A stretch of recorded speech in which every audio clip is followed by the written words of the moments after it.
আসসালামু আলাইকুম ভিউয়ার্স, আশা করি সবাই ভালো আছেন। আমি আলহামদুলিল্লাহ ভালোই আছি।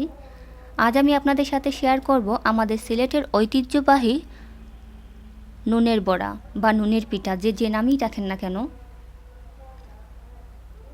আমাদের সিলেট অঞ্চলে এটাকে নুনের বড়াই বলা হয়। আবার কোনো কোনো জায়গায় নুনের পিঠাও বলা হয়, আবার কেউ কেউ নুন গড়া পিঠাও বলে, আবার অনেকেই মশলা পিঠা বলে। যে নামই রাখেন না কেন, পিঠাটা খেতে কিন্তু বেশ মজার। তাহলে চলুন দেখে নেই এই নুন গড়া পিঠা কীভাবে তৈরি করতে হয়।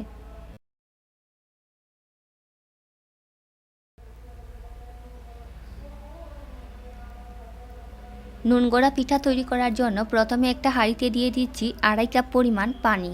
পানিটা ফুটে ওঠা পর্যন্ত অপেক্ষা করছি।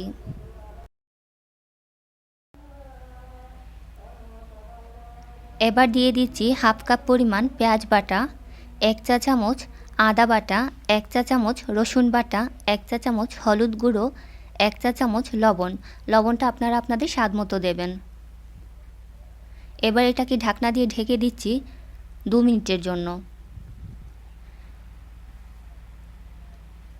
এখানে আমি শুধুমাত্র আদা, রসুন আর পেঁয়াজ বাটা ব্যবহার করছি। চাইলে আপনারা লাল মরিচের গুঁড়ি অথবা ধনিয়ার গুঁড়িও ব্যবহার করতে পারেন। এই পিঠা তৈরি করার জন্য অনেকেই আবার গরম মশলা ব্যবহার করেন।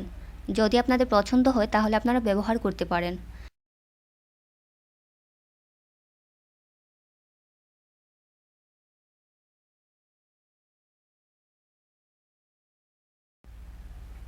এবার দিয়ে দিচ্ছি চালের গুঁড়ি। আমি এখানে বাজারে কেনা চালের গুঁড়ি ব্যবহার করছি। এখানে আমি 3 কাপ পরিমাণ চালের গুঁড়ি দিয়ে দিচ্ছি। দিয়ে এটাকে খুব ভালো করে নাড়াচাড়া করতে হবে। নাড়াচাড়া করা হয়ে গেলে চুলার আঁচটা একেবারে লো করে ঢাকনা দিয়ে ঢেকে 5 মিনিটের জন্য রেখে দিতে হবে।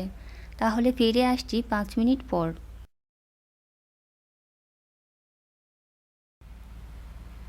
ফিরে এলাম 5 মিনিট পর। এবার আমি কাইটাকে একটা বাটিতে ট্রান্সফার করে নিচ্ছি। এবার কাইটাকে খুব ভালো করে মুথে নিতে হবে।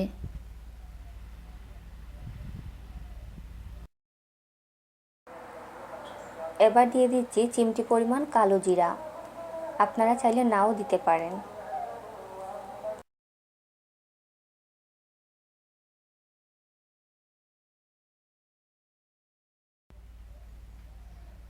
এবার কাইটাকে খুব ভালো করে মুথে নিতে হবে।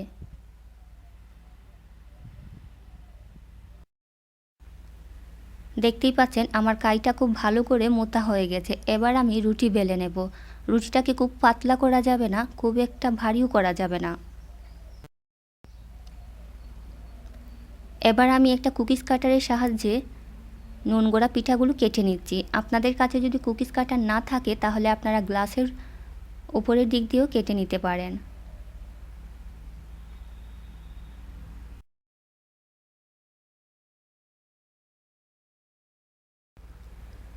অন্যদিকে একটা কড়াইতে দিয়ে দিচ্ছি পর্যাপ্ত পরিমাণ সয়াবিন তেল। তেলটা গরম হয়ে গেলে এর মধ্যে পিঠাগুলো দিয়ে দিচ্ছি।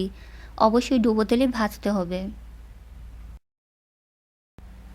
চুলার আঁচটা মিডিয়াম এবং হাইয়ের মাঝামাঝি রাখবেন, তাহলে পিঠাগুলো খুব সুন্দর করে ভাজা হবে।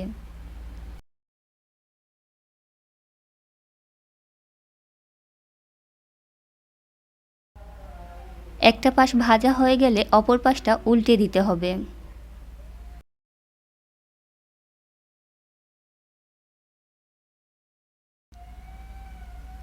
দেখতেই পাচ্ছেন আমার পিঠাগুলো ভাজা হয়ে গেছে। এবার আমি পিঠাগুলো নামিয়ে নিচ্ছি।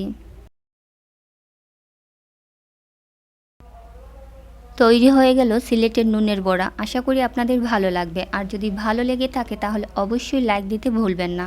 আর যারা আমার চ্যানেলটি এখনও সাবস্ক্রাইব করেননি অবশ্যই করে নেবেন। যদি ভিডিওটি আপনাদের ভালো লেগে থাকে তাহলে অবশ্যই ভিডিওর লিঙ্কটা আপনাদের ফেসবুকে শেয়ার করবেন। আজ এখানেই বিদায় নিচ্ছি। আল্লাহ হাফেজ।